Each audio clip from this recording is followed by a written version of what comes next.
Boa noite. Nós vamos iniciar mais uma das nossas palestras online e o tema de hoje é família. Esse tema ele foi escolhido para que a gente possa compreender um pouquinho melhor como é que funciona a dinâmica familiar. E para iniciar, eu trouxe duas passagens do Evangelho. O Evangelho ele traz algumas passagens sobre família, mas eu separei duas que será o nosso ponto de partida para entender um pouquinho como funciona, tá?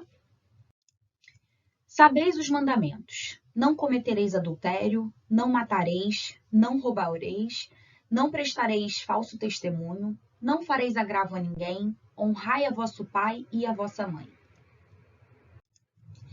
Honrai a vosso pai e a vossa mãe, a fim de viverdes longo tempo na terra que o Senhor vosso Deus vos dará. O que significa honrar vosso pai e vossa mãe? Bom, honrar resume um dever a mais com os pais, que é o da piedade filial. Ao amor se devem juntar o respeito, as atenções, o cuidado, e esse dever deve ser estendido para todos aqueles que fazem o papel de pai e mãe, e não só para os que têm laços sanguíneos. Nós devemos, enquanto filhos, assisti-los em suas necessidades, proporcionar repouso na velhice e cercá-los de cuidados, assim como fizeram com a gente na infância. Assim como os pais têm como dever para com os filhos amá-los, resguardá-los, protegê-los, educá-los e encaminhá-los. Esse é o papel dos pais. E aí vocês podem se perguntar: e quando os pais não amam e nem sequer cuidam dos seus filhos? Primeiro, nós temos que ter em mente que nós não devemos julgar e muito menos punir. Segundo, é que se vamos seguir à risca a cartilha ensinada por Jesus, ainda assim, nesse tipo de situação, nós devemos amá-los e ampará-los em suas necessidades. Porque a gente nunca pode esquecer que o cristianismo é amor, cristianismo é perdão, cristianismo é caridade. E como umbandistas que nós somos cristãos e seguimos os ensinamentos de Jesus. E para responder essa questão de uma forma mais elaborada, eu separei dois ensinamentos de Pai Oxalá. O primeiro é sobre a lei da caridade, que fala que nós devemos pagar o mal com o bem e que nós devemos perdoar até os nossos inimigos. Então, imagina como deve ser a tratativa dos filhos para com seus pais. O segundo é sobre perdoar 70 vezes 7. Isso significa que a gente deve perdoar quantas vezes forem necessárias. O perdão ele é muito importante para as relações, para o bem-estar, para a saúde física e mental. O perdão é a única força capaz de curar feridas do passado. Ele faz com que a nossa vida flua. E daí a importância de perdoar os pais que de alguma forma não conseguem cuidar ou amar seus filhos. E por que isso pode acontecer, né? Por que os pais podem não conseguir amar e cuidar dos seus filhos? Isso acontece porque os laços de sangue, eles não criam uma ligação entre os espíritos. Tanto os pais não são indiferentes àqueles filhos que estão nascendo, assim como aqueles filhos que estão nascendo não são indiferentes aos seus pais. Da mesma forma que não cai uma folha de uma árvore sem a permissão de Deus, nenhuma família é construída de forma aleatória. Nós estamos sempre inseridos na família ideal para o nosso crescimento, mesmo que seja difícil ou que a gente não se identifique com ninguém. Ainda assim, é a família ideal para as nossas necessidades de evolução, seja moral ou intelectual. E também nós não podemos esquecer que nós estamos num mundo de expiações e provas. Muito além das responsabilidades dos filhos para com os pais, tem os pais para com seus filhos. Os pais, além de fornecer o invólucro corpóreo, eles são responsáveis por auxiliar o desenvolvimento intelectual e moral do filho. Os pais, eles são responsáveis por estimularem seus filhos a progredir. E aqui cabem duas observações importantes. A primeira é que os pais vão dar aquilo que eles têm para oferecer. Como assim? Não adianta a gente exigir receber carinho de uma pessoa se ela não é carinhosa. Os pais também estão em desenvolvimento como ser, e eles possuem suas qualidades e defeitos. Quando eles desencarnarem, eles não serão cobrados, entre aspas aí, né, por algo que já se sabia que eles não seriam capazes de dar. O que vai ser levado em consideração é se eles foram capazes de fazer o melhor que eles poderiam fazer nas condições que eles tinham. A segunda observação é que nós não podemos deixar de responsabilizar os filhos também. Os pais podem dar todos os estímulos do mundo para que aquele filho progrida. Mas se ele não quiser progredir, não adianta.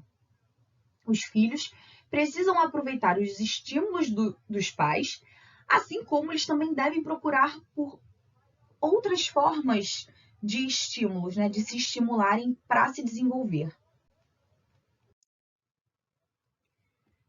O que nós vemos nas relações familiares é a lei de afinidade.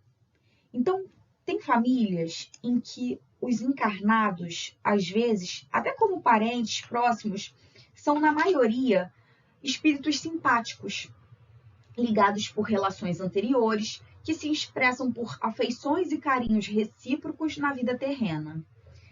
Assim como pode ser completamente estranhos uns aos outros, afastados por antipatias que na Terra se transformam em provações.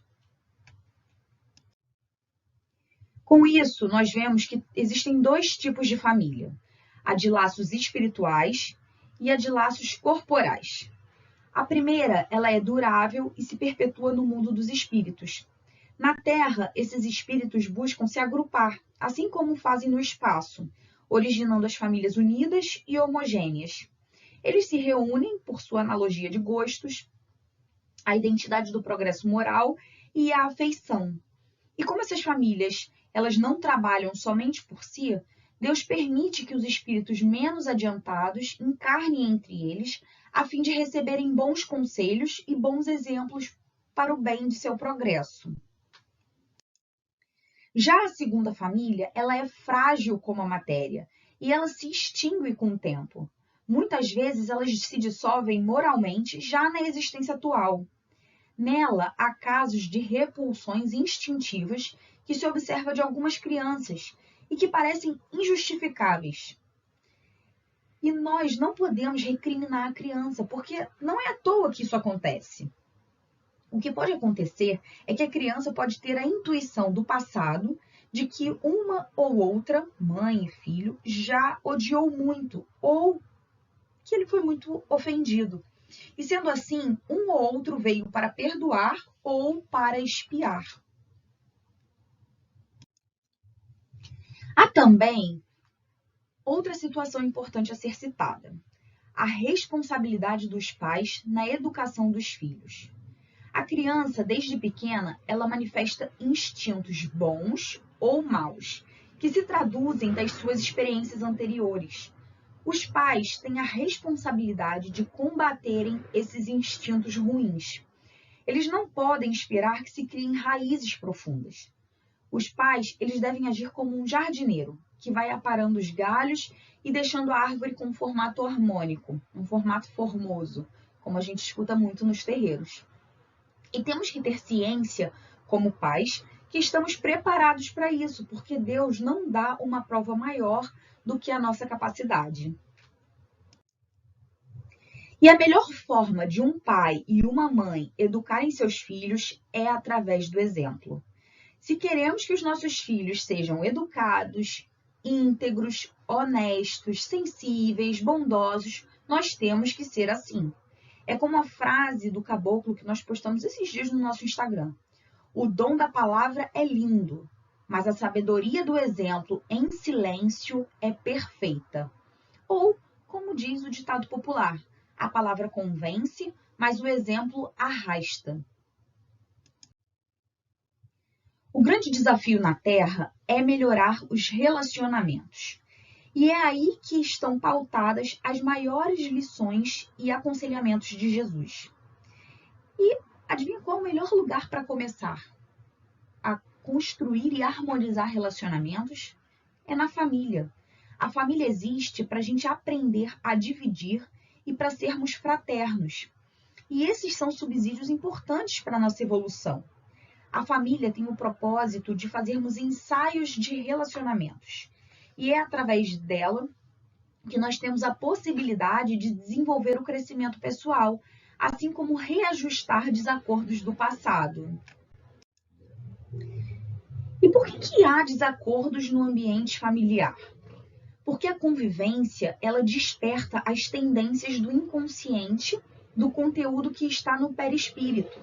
Eles estão impregnados dos inimigos de ontem e que precisam se reencontrar hoje. Como eu posso querer um mundo melhor se eu não consigo fazer isso dentro de casa com 3 ou 4 pessoas? E nós vamos conseguir através de valores como o amor, a humildade e a caridade. E não tem como a gente falar de família sem falar da Umbanda. O Caboclo das Sete Encruzilhadas, quando fundou a Umbanda, ele deixou claro: venho trazer a Umbanda, uma religião que harmonizará as famílias e há de perdurar até o fim dos tempos. E quantas transformações nós não vemos em nossos lares quando a gente começa a frequentar e, principalmente, quando a gente começa a colocar em prática os ensinamentos que nós recebemos no terreiro. No terreiro de Umbanda, nós temos lições vivas do Evangelho de Jesus, que os caboclos, os pretos velhos, eles nos ensinam com tanta simplicidade e tanto amor que nós vamos nos envolvendo com essa religião tão encantadora. A reforma íntima, ela vai acontecendo dia após dia, sem pressa, porque para a Umbanda o mais importante é a direção e não a velocidade. E quando nós nos damos conta, nós estamos modificando alguns comportamentos nossos que vai refletindo em nossa casa. E eles também vão contribuindo para que o comportamento dos nossos familiares também seja modificado. Além disso, nós ficamos tão empolgados com as transformações que acontecem com a gente, que nós queremos arrastar todos os nossos familiares e amigos para beberem dessa mesma fonte. E já que nós estamos falando de família e Umbanda, a gente precisa falar também dos nossos guias. Os laços que nós construímos com os nossos guias são verdadeiros laços de amor e fraternidade, como laços familiares. Eles estão sempre juntos de nós, orientando e às vezes até puxando a nossa orelha, como pais que nos amam e querem o nosso bem.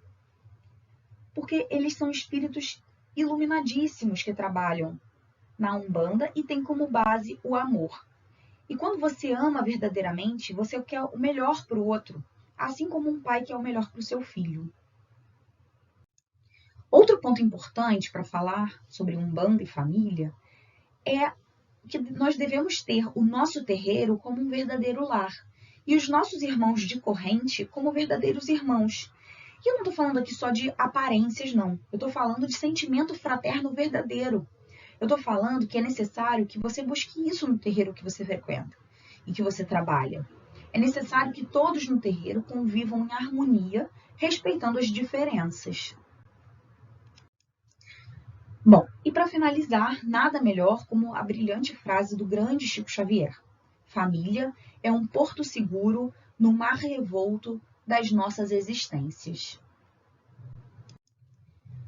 Muito obrigada a todos pela atenção, espero que tenham gostado. Não esqueçam de curtir e compartilhar.